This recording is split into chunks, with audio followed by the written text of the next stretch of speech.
Magandang hapon muli sa inyong lahat, mga kalakbay sa daan ng katotohanan.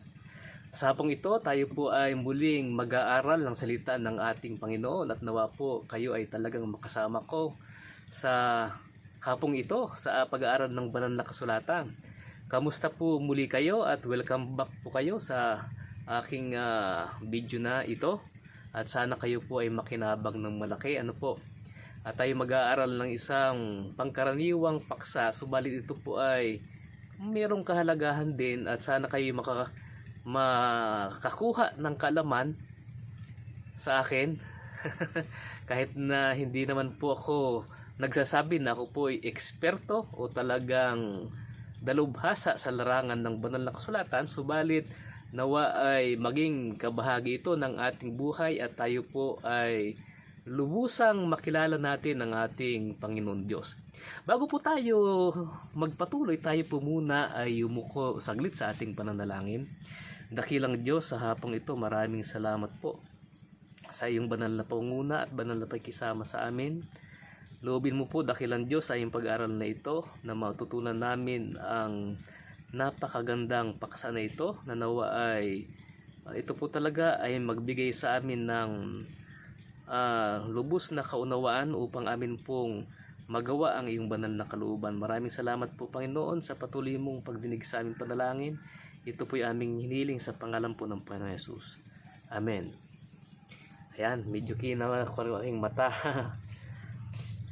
Ang ating pong paksa ngayong hapon ay may kinalaman. Sino ba? Ito po yung pinakampaksa. Sino ba talaga ang nagbigay ng 10 utos kay Moises? Si Jesus ba o si Jehovah? Ayan.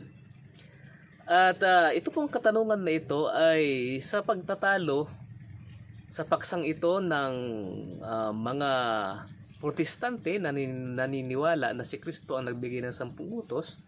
At sa grupo ng Jehovah's Witnesses, paumanhin po sa mga kapatid nating Jehovah's Witnesses, hindi po natin ito tinatalakay para kayo po ay ibig sabihin ay atakihin. Ito po ay isang paghahayag ng kaalaman tungkol sa banal na kasulatan.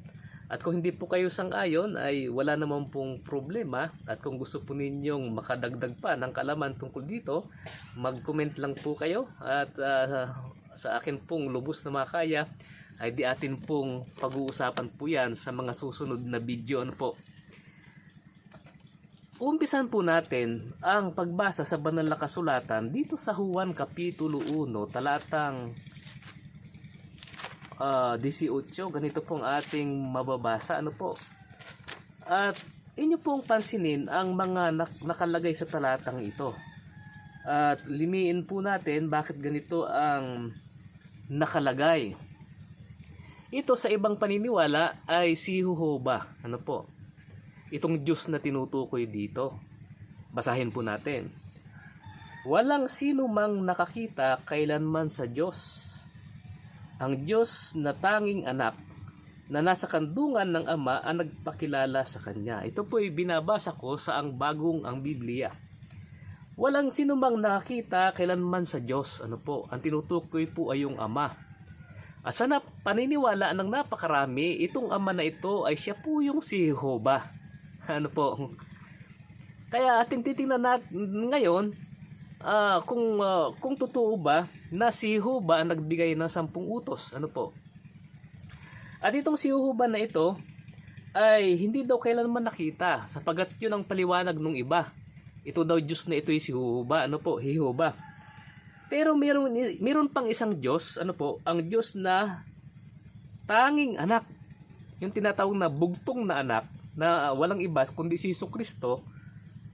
Siya ang nagpakilala sa Kanya. Pinakilala niya yung Diyos na hindi nakita. At ang sabi ito, walang sino mang nakakita doon sa Diyos na yon. Kaya lang siya nakilalang Diyos ay sapagkat ipinakilala siya ni Kristo. Siya yung Diyos na tanging anak. Yun po ang nagpakilala, si Kristo po. Kaya sa talatang ito ay sinasabi na malinaw na si Kristo, yung kanyang siya mismo bilang tanging anak ay Diyos. Napakalinaw po dito. At mayroon pang talata dito sa unang Timoteo 16, ano po, na tumutukoy sa Diyos na Ama. Ang sabi po ay ganito, at talaga naman pong nakakamangha, ano po, Timoteo, napalampas na ako. Unang Timoteo, Kapitulo 6, talatang 16. Ganito po, tingnan po ninyong mabuti ang pagkalagay naman ng pangungusap.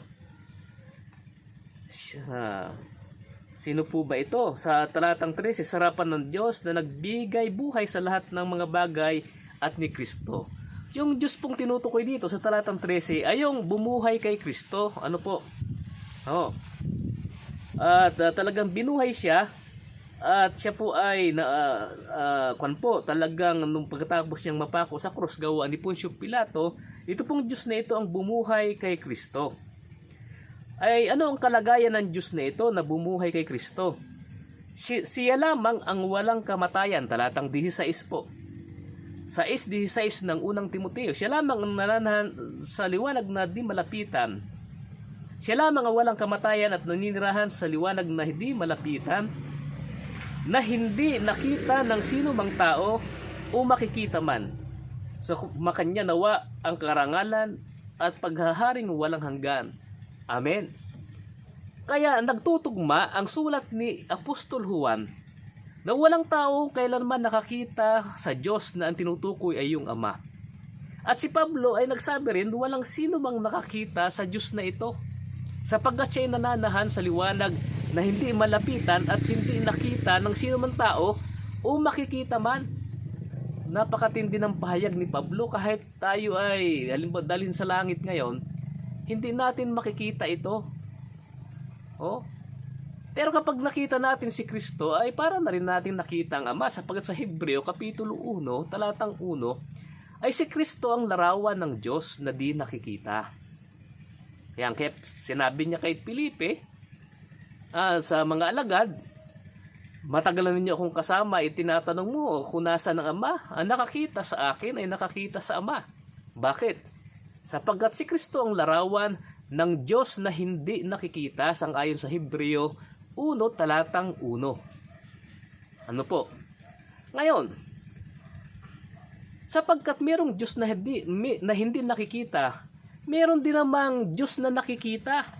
Nakalagay po yan dito sa aklat ng Exodo.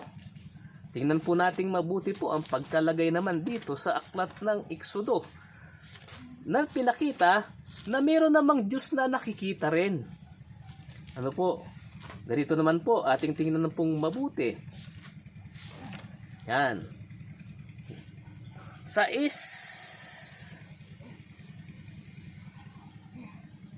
Yan. 6 talatang 2 hanggang 3. Ito naman ang Diyos na nakikita. Sinabi ng Diyos kay Moises, "Ako ang Panginoon." Sa King James Version, sa ang matandang Biblia, "Ako si Jehovah." Ano po? Nagpakilalang Jehovah itong Diyos na nakikita. Sa paniniwala ng iba, yung Ama daw si Jehovah. Pero ating nabasa kanina, itong Ama na tinatawag nilang Jehovah ay hindi po ito nakita ng sino man tao. Pero pagbabasahin natin itong Exodo 6, talatang 2 at 3, itong si Jehovah ay nakita. At sinabi ng Diyos kay Moises, "Ako ang Panginoon." Ano po? Pero sa King James Version, "Ako si Jehovah." Ako'y nagpakita kay Abraham, kay Isaac, at kay Jacob bilang Diyos na makapangyarihan sa lahat. Ngunit hindi sa pagpapakilala sa kanila sa pamamagitan ng aking pangalang ang Panginoon. Sa King James Version, ngunit sa pamamagitan ng aking pangalang Jehovah ay hindi ako nagpakilala sa kanila. Kaya itong si Jehovah na ito ay ang sabi nagpakita kay Abraham, kay Isaac, at kay Jacob bilang Diyos na makapangyarihan sa lahat. Sa makatuwid, itong binabanggit na Diyos dito ay hindi yung Ama na tinatawag na Jehovah, Sapagkat ang Diyos na ito ay nagpakita kay Abraham, kay Isaac at kay Jacob, ngunit hindi siya nagpakilalang Jehovah sang-ayon sa King James Version. Ano po? Kaya nga po, tila masalimuot na pag-aaral kapag ating sasabihing si Jehovah ay yung Ama. Ano po? Sapagkat malinaw yung ating binasang talata kanina sa Juan 1:18 at saka po sa unang Timoteo 6:13 at 16 na itong Ama na ito ay hindi nakita ng sino man tao. Kaya kung tutukuyin natin na yung Diyos na si Jehovah ay yung Ama, ay bakit dito naman sa Exodo 6 talatang 2 at 3 ay itong si Jehovah ay nakita? Samantalang doon sa unang Juan 1:18 at unang Timoteo 6:13 hanggang 16, itong Diyos Ama ay hindi nakita ng sino man tao. Kaya may kontrahan ito kapag sasabihin natin yung Ama ay si Jehovah. Ano po? Yan. Sapagkat ang ibig sabihin ng Jehovah ay ang Panginoon. Nagkaroon po ng tetragrammaton po yan. Galing po sa salitang Yahweh ay naging Jehovah. Ano po? Dahilan po dun sa tetragrammaton. Ano po? At ito pong si Jehovah na ito ay nagpakilala na Diyos na makapangyarihan sa lahat. Ano po? At ito nga pong si Jehovah na ito ay nagpakita kay Moises dito po sa bundok ng Sinai. Yan. Nagpakita po sa kanya. At sinabi po na ako ay si ako nga. Ano po, nakalagay po yan dito sa banal na kasulatan sa Exodo 3 talatang 14. Sinabi ng Diyos kay Moises, ako ay ako nga. At kanyang sinabi ganitong, sabihin mo sa mga anak ng Israel, sinugo ako ni ako nga. Itong Diyos na nagpakita kay Moises, ano po, hindi naman talaga niya lubusang nakita pa noon ang mukha ng Diyos. Lumitaw sa pamagitan ng apoy, ay sinabing ako si ako nga. At kung ating itutuloy ang pagbasa, ay sinugo niya siya ng Diyos, ano po, papunta pabalik sa Ehipto upang mailigtas ang bansang Israel. At sa kapitulo 6 nga ay nagpakilala siyang Diyos na makapangyarihan sa lahat at kanyang inamin ng Diyos na ito na siya daw po'y nagpakita kay Abraham. Ano po? Maraming pagkakataon. Makikita natin sa Genesis, mababasa natin na lumilitaw ang Diyos sa harapan ni Abraham at nakikipag-usap sa kanya. At pagkatapos ay papailang lang muli papunta sa langit. Ano po? At napakalinaw na itong si Abraham ay nakita ang Diyos. Pero meron pang isang napakatinding talata nang ibigay ng Diyos ang 10 utos. Ano po? At itong Diyos na nagbigay ng 10 utos ay nakita. Nakita po ng mga Israel. Dito po sa Exodo kapitulo 24. Ano po? Ganito po ang ating mababasa. 24:11 patuloy ng Exodo. Ganito po ang ating mababasa. Hindi pinatong ng Diyos ang kanyang kamay sa mga pinuno ng mga anak ni Israel. Nakita rin nila ang Diyos at sila'y kumain at uminom. Dito po sa talatang ito, nang ang Israel ay nagkakaroon po ng pagdinig sa tipan ng Diyos, na si Moises ay kumuha ng dugo, winisikan ang bayan, ay bumaba po ang Diyos sa harapan po nila. Ano po? At sila po ay nagkaroon ng kagalakan. At sabi nga po, dito kinuha ang aklat ng Panginoon ng Diyos sa talatang 7 at binasa sa harap ng bayan, at ang sabi ng bayan, lahat ng nakalagay dyan ay aming gagawin.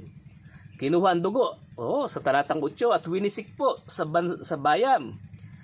At umakyat si Moises, Aaron, Nadab at Abiho at ang 70 matatanda. At ang sabi dito sa talatang 10 ng 24 ng Exodo, at kanilang nakita ang Diyos ng Israel. Sa ilalim ng kanyang mga paa ay mayroong parang isang tungtungang yari sa mga batong sapiro na tulad sa langit ang kaliwanagan. hindi ipinatong ng Diyos personal, sapagkat kung tutusin, kayang patungan ng Diyos ng kamay niya ang mga tao. Ngunit ang sabi dito ay hindi pinatungan ng Panginoong Diyos ng kanyang kamay ang mga pinuno. Sabi dito, hindi ipinatong ng Diyos ang kanyang kamay sa mga pinuno ng mga anak ni Israel. Nakita rin nila ang Diyos at sila'y kumain at uminom. Itong mga Israel, nang sila ay nakinig ng pagbasa ng tipan at sila'y nakipagtipan sa Diyos, ay bumaba ang Diyos at nagpakita sa bayan. Ano po? At habang sila'y kumakain, sabi dito sa talata, ay nakatingin sila sa Diyos at kanilang nakita ang Diyos ng Israel. Taliwas naman, doon sa Juan 1:18, na ang Ama ay hindi nakita ng sino man tao. Ang nagpakilala lamang sa kanya, kaya siya ay nakilalang Ama, ay si Kristo. Sapagkat ang Ama ay Diyos na hindi nakikita. Ano po? Hindi kailanman maaring makita ng tao, sangayon po sa unang Timoteo 6:16. Ang Diyos lamang na nakikita at nagpakita sa tao ay si Kristo. Ano po? Si Kristo lamang ang Diyos nang pakita. Kaya nga sabi doon sa Juan 1:18, hindi nakilala ng mga tao na mayroong Diyos Ama kung hindi ipinakilala ng anak na siya po ay Diyos. Ang Diyos na tanging anak, siya ang nagpakilala sa kanya, sangayon po doon sa ating binasa kanina. Kaya napakalinaw, ang Ama ay hindi nakita ng tao. Si Kristo lamang ang Diyos na nakikita, kaya ang nakita ng Israel sa pangyayaring ito sa Exodo 24, talatang 10 at 11, ay walang iba kundi si Kristo. Opo. At anong sinabi ng Diyos na ito na nakikita? Ano po? Na ito ay walang pag-alinlangang si Kristo, sapagkat siya lamang ang nagpakilala na mayroong Diyos Ama. Ano po? Yan. Anong sabi ng Diyos? At sinabi ng Panginoon kay Moises, umakyat ka rito sa akin sa bundok at maghintay ka roon at ibibigay ko sa iyo ang mga tapyas ng bato at mga bato at ang batas at ang kautusan na aking isinulat upang iyong maituro sa kanila. At ang sabi ng Diyos, ano po, na yung Diyos na nakikita ay anong sabi? Pumunta ka dito sa bundok, do sa bundok ng Sinai, at ibibigay nga yung 10 utos na nakasulat sa tapyas ng bato. Ano po? Kaya kung inyong babasahin, 70 araw po siyang 40 araw, at nang siya ay bumaba sa bundok, ay mababasa na po natin doon sa Kapitulo 34 ng Exodo, na si Moises ng pagbaba sa bundok ng Sinai ay nagliliwanag ang mukha, sapagkat habang sinusulat ng Diyos ang 10 utos ay nakatingin siya. At dahil sa kaluwalhatian ng Diyos ay nagliwanag ang mukha ni Moises. Napakalinaw na ang nagbigay ng 10 utos, ano po, kay Moises ay yung Diyos na nakikita. Ano po? Samantalang yung Ama, ang sabi sa Juan 1:18 ay hindi nakita ng sinumang tao. Walang taong nakakita kailanman sa Diyos. Ang tinutukoy ay yung Ama. Ang Diyos na tanging anak, siya ang nagpakilala sa kanya. No, si Kristo ang nagpakilala. At sapagkat ang Diyos na ito, sangayon kay Pablo sa unang Timoteo 6:16, ay nananahan sa liwanag na hindi malapitan at di nakita ng sinuman tao at ni makikita man.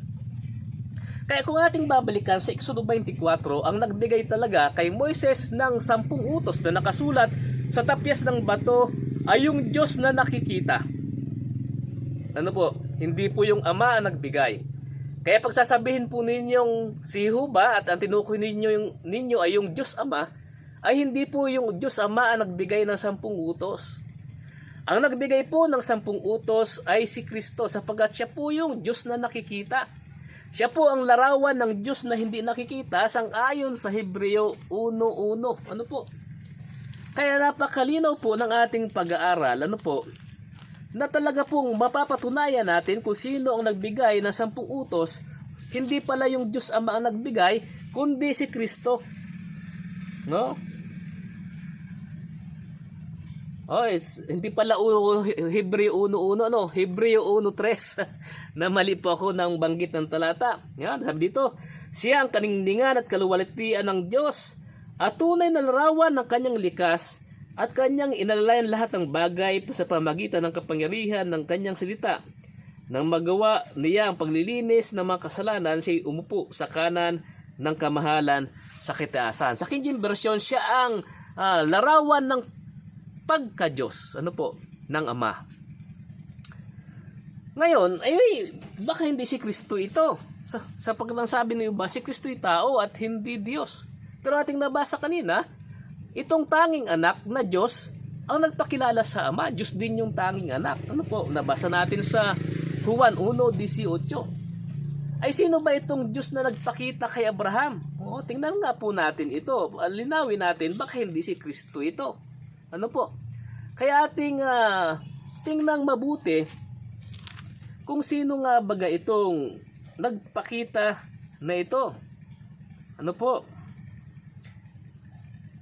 At kung ating titingnan po dito sa aklat po ng Juan, ay atin pong makikita na talaga namang inamin ni Kristo na siya ang nakita ni Abraham. Ganito po ang ating mababasa.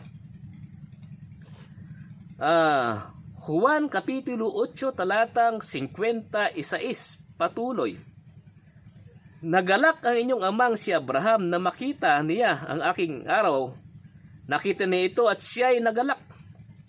Sinabi nga sa kanya ng mga Hudyo, wala ka pang 50 taon at nakita mo si Abraham? Sinabi sa kanila ni Jesus, katotohanan ng sinasabi ko sa inyo, bago pa man ipanganak si Abraham, ay ako nga. Kaya't sila'y dumampot ng mga bato upang ibato sa kanya, subalit nagtago si Jesus. Si Jesus mismo ang nagsabi na nakita niya si Abraham. At si Abraham ay nakita siya. Ang Diyos pala na nagpakita kay Abraham, na nakalagay po sa Exodo Kapitulo 6, 2 at 3, ay si Kristo. At itong si Kristo na ito na tinawag noon na Jehovah, siya po yung nagbigay ng 10 utos sapagkat siya po ang Diyos na nakikita.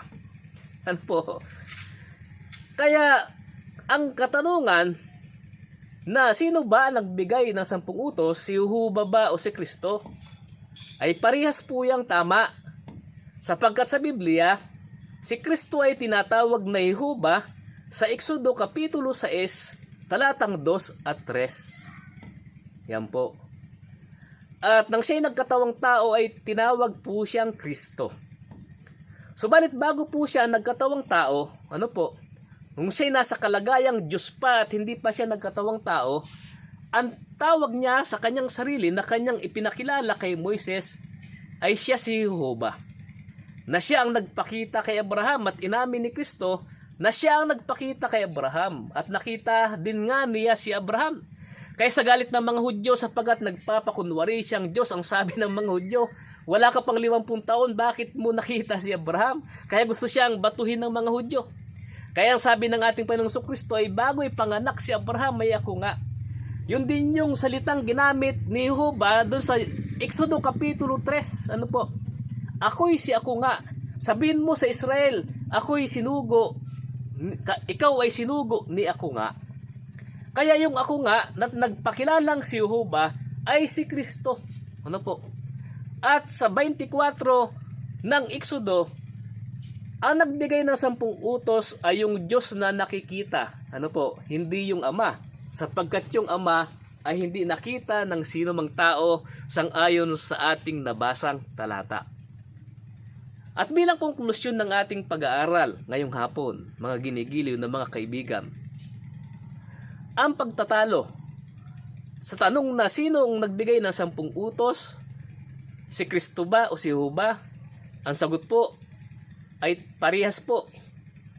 Sapagkat si Kristo ay tinatawag na Jehovah sa lumang tipan. At nang siya nagkatawang tao ay tinawag po siyang Kristo.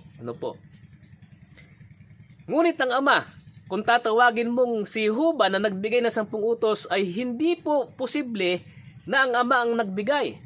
Sapagkat itong Diyos na nagbigay ng 10 utos sang ayon sa Kapitulo 24 talatang 10 at 11 ng Exodo ay nakita ng buong Israel. Nakita talaga ng personal. At bago tinawag ng Diyos itong si Moises upang umakyat sa bundok at katagpuin siya sa bundok upang ibigay ang 10 utos. Ano po? Ang nagbigay ng 10 utos ay yung Diyos na nakikita. Samantalang ang Ama ay hindi nakita kailanman ng sino man tao. Kaya imposible na yung Ama ang nagbigay ng 10 utos. Kaya kung ang tanong ay sinong nagbigay, si Jehovah ba, si Kristo? Parehas pong tama. Pero kung inyong itatanong sino ba nagbigay ng 10 utos, yung Diyos Ama ba o si Kristo? Ang sagot po, hindi yung Diyos Ama ang nagbigay ng 10 utos. Ang nagbigay ng 10 utos kay Moises ay si Kristo. At ito po ay napakalinaw sa mga talata na ating nabasa. Sa hapon po ito ay maraming salamat po sa inyong patuloy na pagsubaybay at kung nakinabang ka, sa ating video, kung nakinabang ka at nagustuhan mo ang ating video ngayong hapon, ay pwede naman pong paki-like, paki-share na rin. At kung hindi ka pa nakaka-subscribe sa aking channel, ay paki-subscribe naman po ang aking YouTube channel na Ang Daan ng Katotohanan. At kung gusto pa ninyo ng karagdagang impormasyon tungkol sa iba't ibang paksa ng Biblia, ay puntahan din po ninyo ang aking Facebook page, Mga Daan ng Katotohanan. At makikita po ninyo ang mga video din po na tumatalakay sa iba't ibang klase ng paksa ng kasulatan. Maraming salamat po sa inyong patuloy na pagsubaybay at ang pagpapala ng Panginoon nawa ay inyong maranasan sa tuwi-tuwi na. Maraming salamat po sa panunood po ninyo at sana po ay magkita-kita muli tayo sa susunod na video na aking i-upload upang tayo po ay sama-samang makapag-aral ng salita ng ating Panginoon.